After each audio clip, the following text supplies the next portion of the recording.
Hi, everyone. This is Amy Leung, and wanted to give some background onto why renewable energy is important.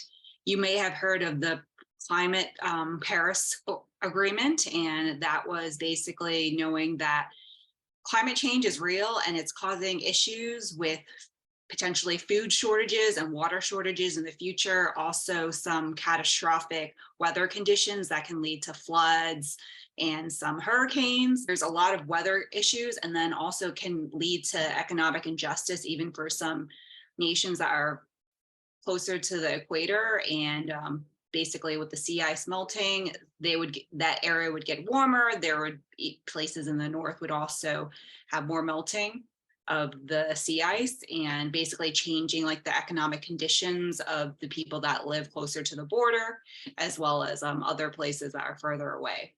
So there was this agreement to drop to about 1.5 degrees Celsius for reducing these risks of catastrophic weather issues. And different nations have made different promises and have been in some cases actually having goals so that we could try to get to net zero by 2050. Currently, there's actually even projections that out to 2030 we can hit that 1.5 degrees Celsius limit, which is terrible. And they're showing that even up to 2050, if we go through the ways that things are happening, it's going to be 2.6 to 2.9 Celsius, which then you will start seeing more of those floods and food and water shortages that is not good for health, for wealth, etc. So one of the ways that countries and people in policy have been trying to combat this is to try to get carbon-free resources that can still provide us energy. We know that there's still developing nations, and they can't go down the same polluting industrial path that countries that have developed, such as the US, has. So there is more investigation into these renewable energy sources. So some of these include wind, such as onshore wind and offshore wind that is put in the water, solar, you might have heard about solar panels, hydroelectric power, where you get waters that move from a dam, that from one elevation to another, and that generates electricity. Geothermal, where there's heat from the earth that can provide power. Ocean energy, whether it's waves, etc. Bioenergy, you might have heard of algae or other biofuels that can provide energy. And then ways to even to keep this energy for intermittent sources would include energy storage, such as batteries.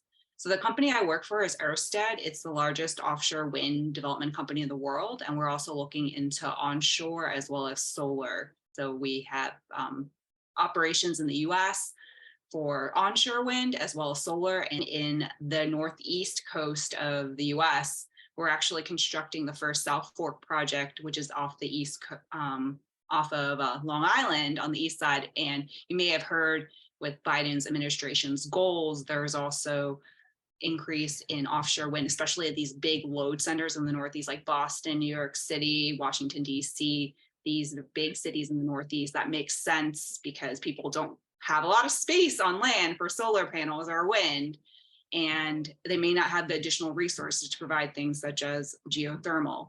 So there's a push for carbon-free resources. And so how to jumpstart the renewable energy transition?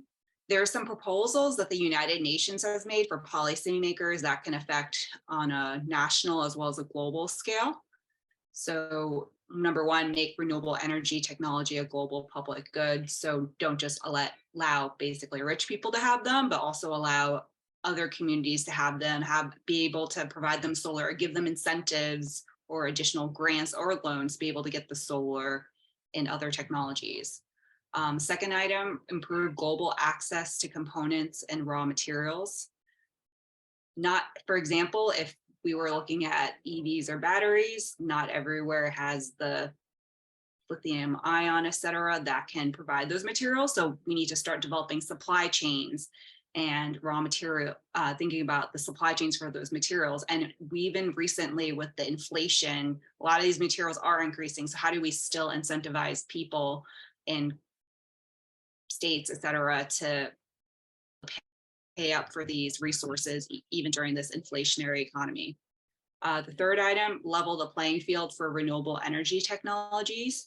Fossil fuels, 10 years ago when I graduated, we were seeing that solar and wind was still very expensive, and fossil fuels definitely cheaper to drill out of the ground, but there has been a lot of investments made in research and development of the renewable energy, where the renewable energy such as solar and onshore wind, in some cases over the lifetime, because those resources from the sun and the wind are free, basically, they are now have come down to the cost where it's building a new coal plant doesn't make sense versus these technologies. And having that R&D funding is important, as well as sometimes grants, et cetera, to help bring these technologies and keep them on the same price or even lower than fossil fuels. Fourth item, shift energy subsidies from fossil fuels to renewable energy. The government plays a big role in providing funding to these. So moving it to the renewable energy resources can level the playing field and allow consumers to take advantage of these renewable energies. And the fifth item, triple investments in renewables that not just people, banks, governments, et cetera, can help with that. So what can you do? And as I've seen in my company, local groups such as conservancy groups, trade groups, et cetera, basically help press on Congress members, local state officials to allow them to make a bigger difference. So I put down in here, join local conservancy groups, write letters, call, email your local officials. Important, vote, elect officials with green policy, and not just, for example, vote for the presidential elections, but also vote during your local elections, because that determines the senators, the governors, the et cetera, local officials that can implement these local green policies in your own hometowns and in your state. And then the last item I have is incorporate technologies that use renewable energy into your daily life. So you might have heard, for example, public transit.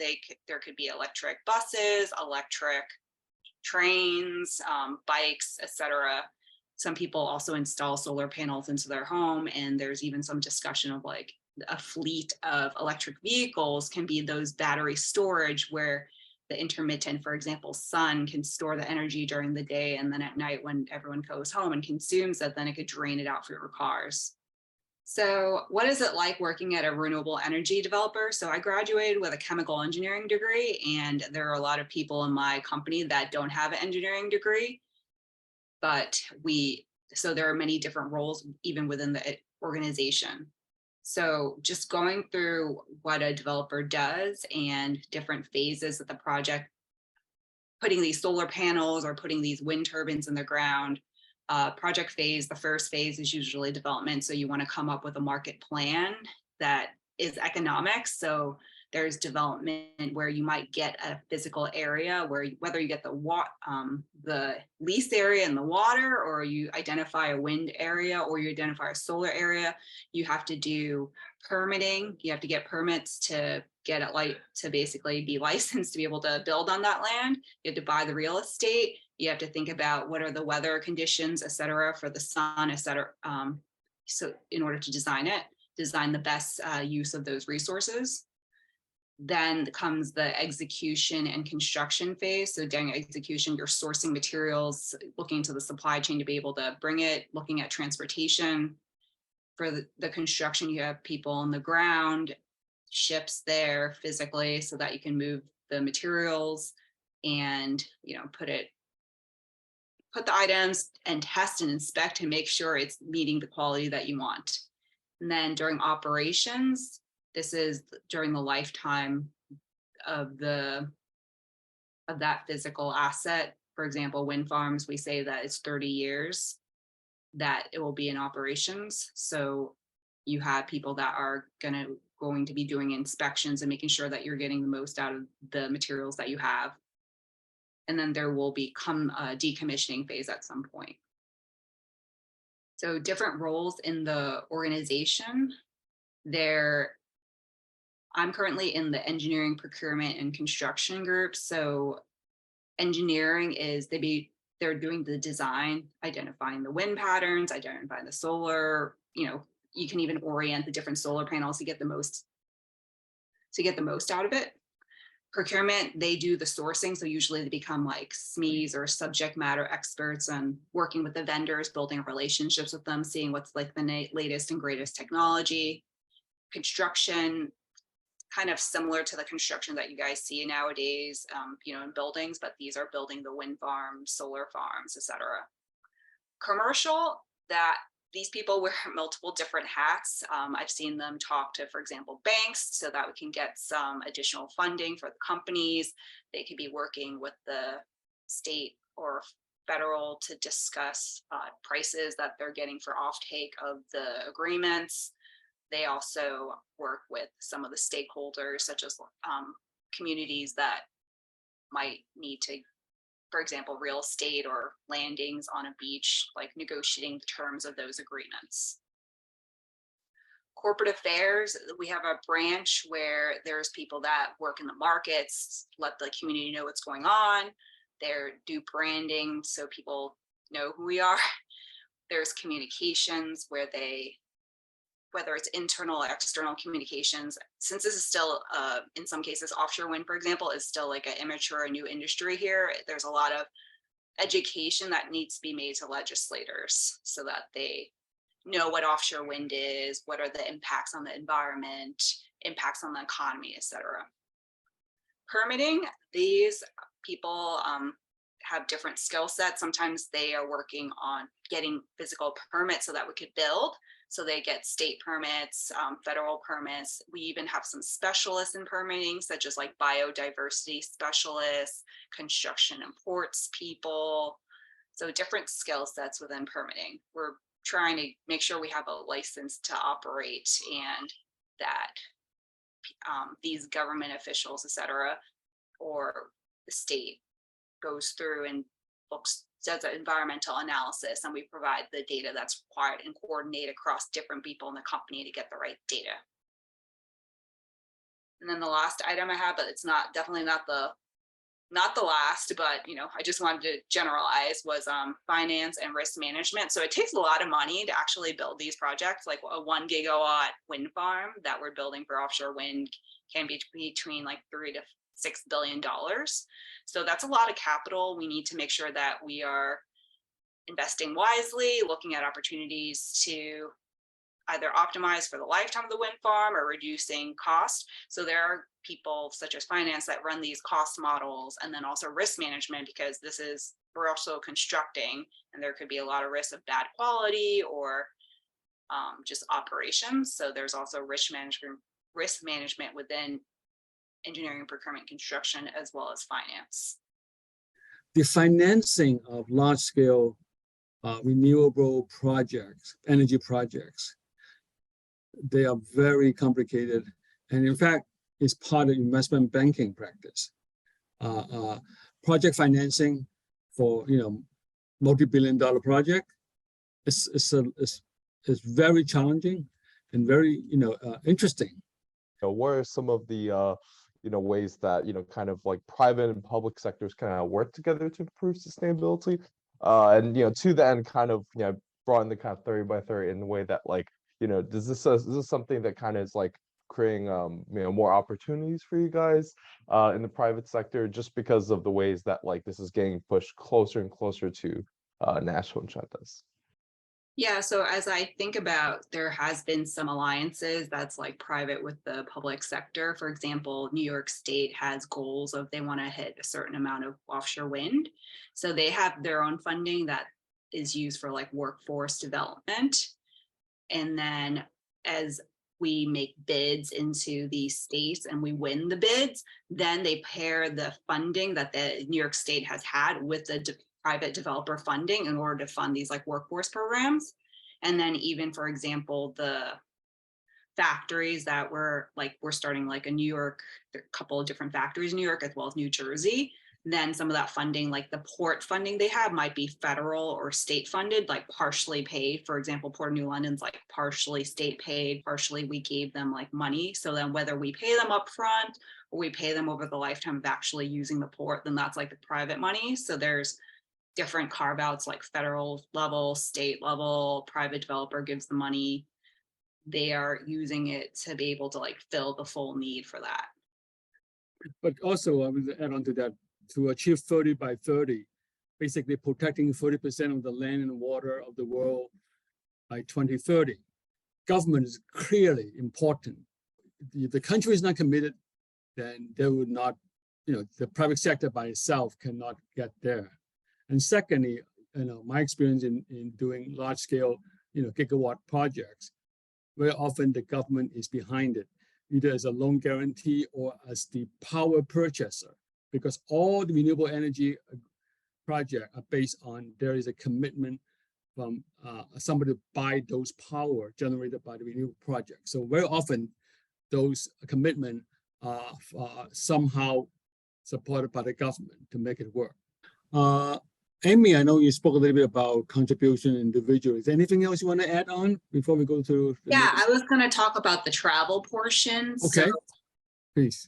When people do travel, opt for public transit versus planes, like taking the train or taking the bus. Walking would be net zero.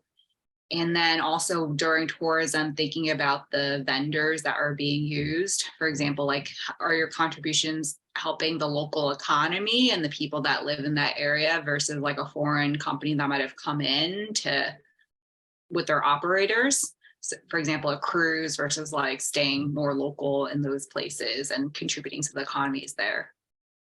And even just like the food eating, it's funny because Rowena was talking about the food and there's like Alaskan salmon. I'm like, why is it so much more expensive at Whole Foods versus like another salmon? But they say that there's like more antioxidants in that, and then it is more local. So like considering like maybe Louisiana shrimp or Alaskan salmon, etc., when you're eating and think local.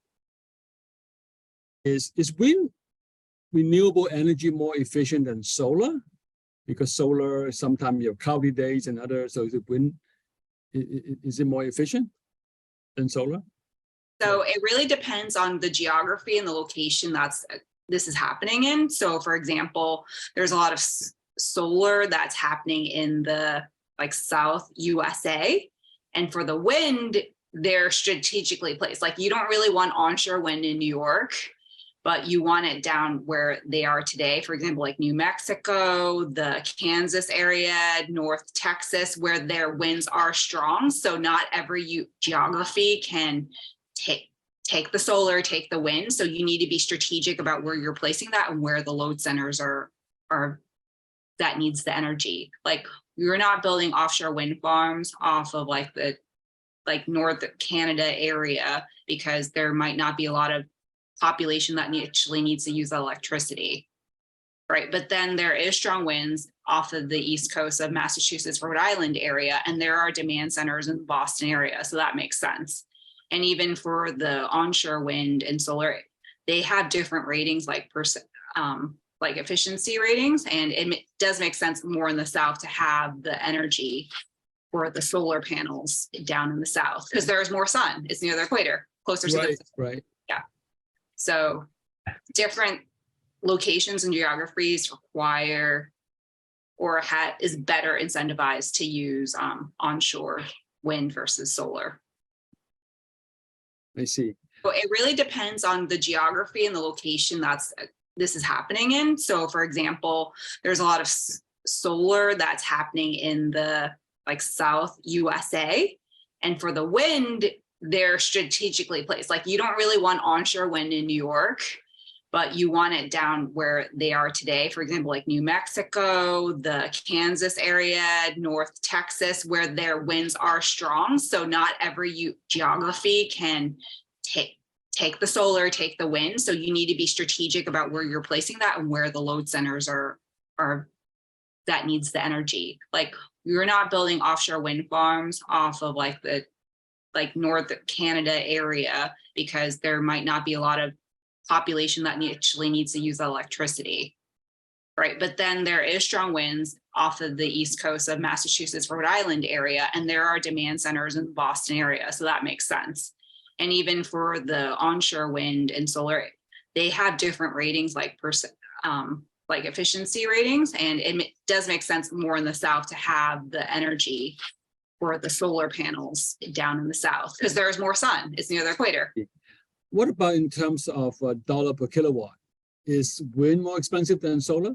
Because a lot more heavy construction costs. It is more expensive over the lifetime than solar. If you look at the Department of Energy reports today, wind is more onshore wind is more expensive than solar.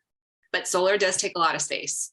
So in places where you have land constraints, you can't do it. Like if they could build it in New York, then they would do a ton of solar. I mean, offshore wind is more expensive than solar and onshore wind, right? But then New York, you don't have a lot of free land in New York City area in these demand centers. So that's why they're looking into building offshore wind. So seeing some questions, what are the key metrics we should be looking at measuring the progress? So there's something called science-based targets that companies can actually opt into to look at, to hit that 1.5 degree limit. How are you contributing? Because some companies can make claims like, oh, we're being sustainable, and they're not actually doing anything. It's all just lip service. And even, for example, you have to look across the whole life chain of the product, right? Because for example, fossil fuels, you can produce things like drill things out of the ground, there's emissions there. You can put it through the refinery processes and there's emissions there. But then that doesn't account for the whole life cycle of like, oh, you're gonna actually have a lot more emissions when it runs through a car. So you need to look across the whole life cycle of that. And even for renewable energy, when we are looking at the whole life cycle, it's not just, oh, we're producing clean energy, but we actually had to buy different materials like the lithium ion for the batteries and that has to be mined. So you have to take, and then also if you look at like offshore wind, we have blades that are going to be decommissioned after the wind turbine runs for like 30 years. So then where are those blades going to go? So you have to look across the whole life cycle of it. And there are some key metrics that have been defined with the science-based targets.